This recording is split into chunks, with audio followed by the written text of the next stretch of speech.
by Francisco Williams Riquer, Dewey Ann Dow, and Jürgen Grabe. So please, if you can, when you are ready, please start the presentation. Hi, I'm Francisco Williams. I come from the Technical University of Hamburg. And as said, I'm going to address a little bit about the idea of a digital twin for monitoring of stability of construction machinery, particularly drilling rigs. I would like to say that this is not my main research topic. I'm more related to automation, so automation and prediction of overturning and how to develop control algorithms for avoiding overturning.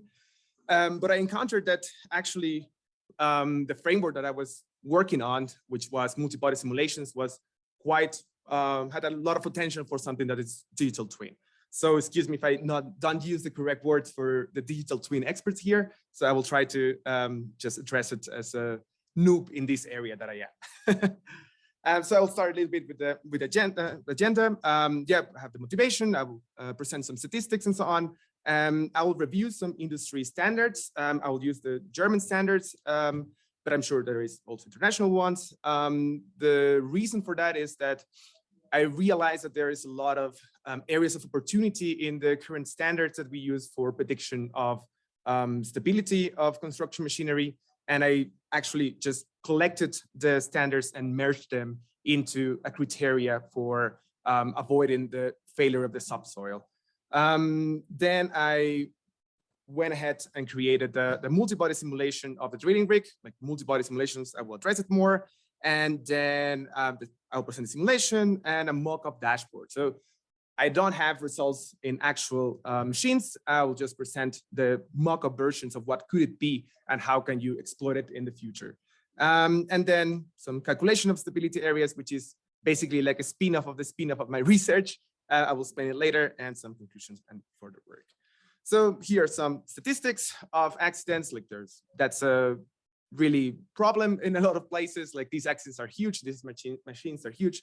And apart from the human factor, also they're really expensive. So yeah, it's a matter of interest to actually deal with this situation.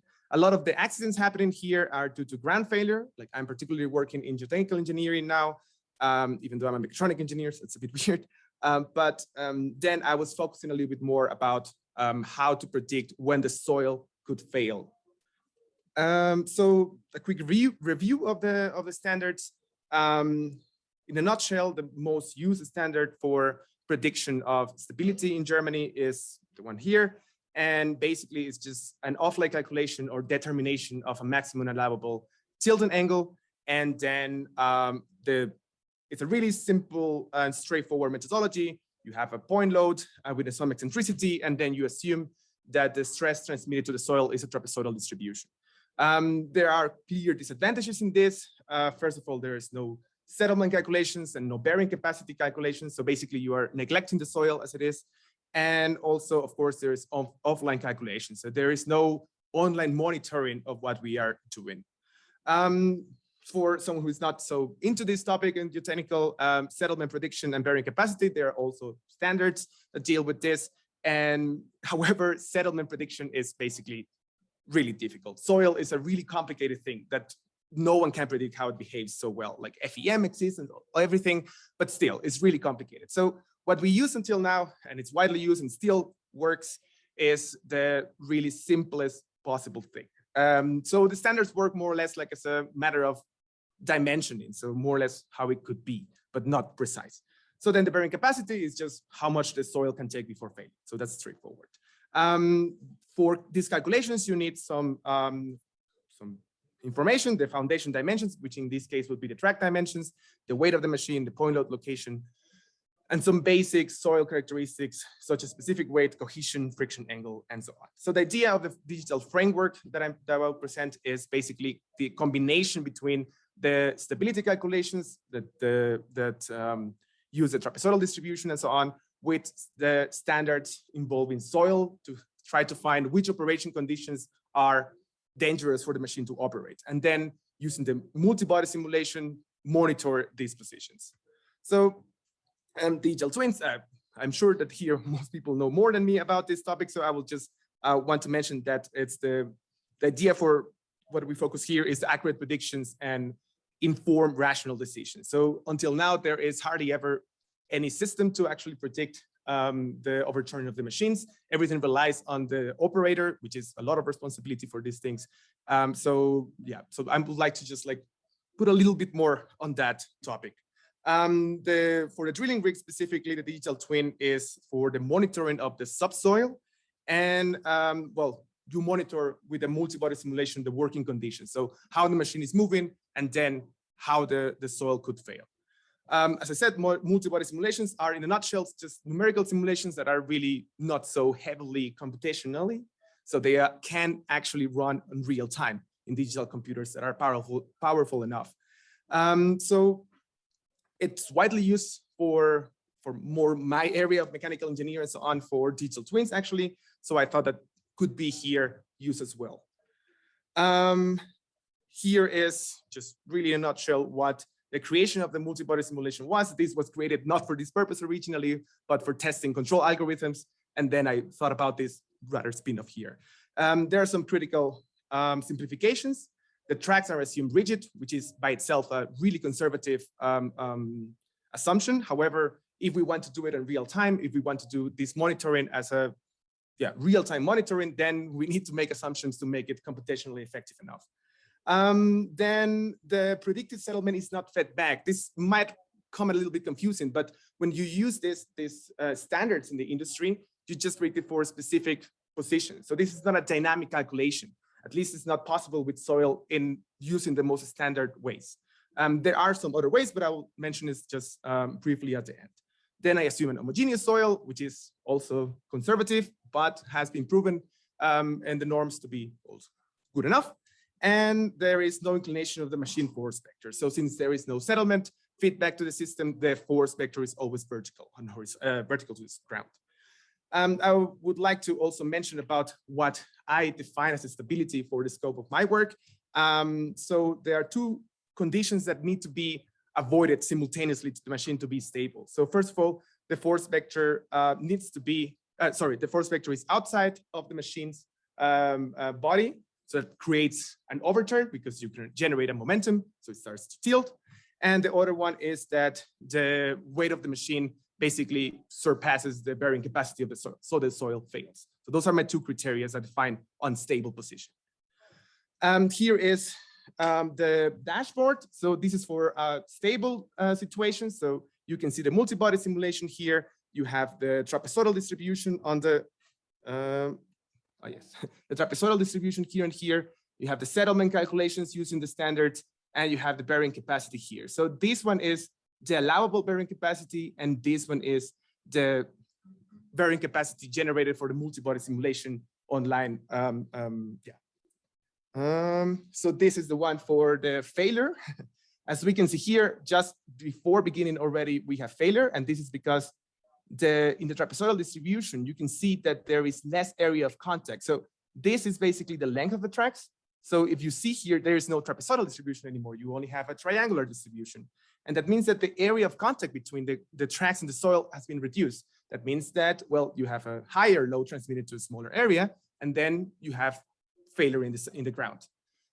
If you continue, so now start the simulation, and then you can see at some point that you have also failure here, and I will guess also that you have failure here.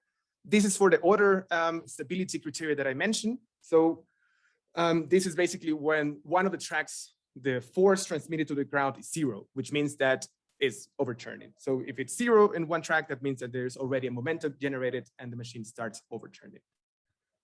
This is generated in MATLAB Simulink, by the way. This is a really easy toolbox to use for Simulink. And as I said, I chose this because, well, MATLAB is a really established thing for control systems, and I find it just straightforward to continue with it. I'm sure there is more and useful tools for digital twins. This is a really interesting result. This is like a spin-off of the spin-off. This was the generation of stability areas. This is, I must say that this is something that is not online. This was thought just as an offline calculation of stability areas. And basically what I did was with the two criteria that I mentioned about stability, I did an iterative search. So basically, I rotate the upper carriage here. This is just for different type of soils. This is sand and clays. And I determine for which areas, for which positions of the machine, the soil remains stable, or well, the machine remains stable. So if you see the points here, these points is when the machine starts to tip over. So when the center of mass of the machine gets bigger than here, the machine starts to tip over. And this can be understood as a top view of the machine, by the way. Sorry that I didn't put the machine view here. And for the continuous lines, that means that there is, well, if you exceed this, that means that you have a failure of the soil. So you have you exceeded the bearing capacity of the soil, and then you have failure of the soil. So that's also what we consider for my scope as unstable position. This is just for different types of soil, so different friction angle. And I must say these are not realistic soils in a lot of senses, so please don't just take them as granted. This was just a proof of concept that I think that could be really useful to enhance mainly the first standard that I mentioned, because this works offline, and this was just interesting to prove it that could be included in some standard. Excuse me, Francisco, you are over. Yes, I'm over. Yeah, please. The conclusions are rather straightforward. So it's just basically what I mentioned, and I will just go to the outlook, which is a bit more interesting. We did perform some field experiments. Sadly, we didn't have the time to include it in the presentation or in the publication, but we realized that the trapezoidal distribution is basically nonsense. The trapezoidal distribution that used norm and so on is just not realistic at all, and there has been a lot of studies that prove that. So that's something that needs to be changed. So basically, it's the gradual elimination of the existing assumptions about it, and the implementation of state-of-the-art constitutive models instead of just really linear elasticity, which was what I used. I implemented hypoplasticity, which is a constitutive model. I can talk about that later or in another presentation.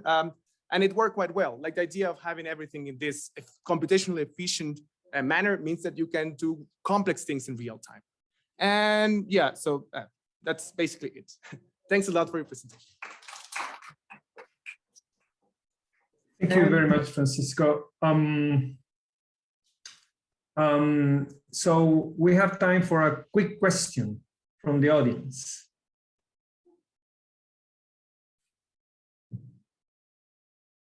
No? Well, I might ask a question. If I understand this right, Francisco, essentially you collect some data from the soil. I'm not an expert in geotechnical engineering, by the way.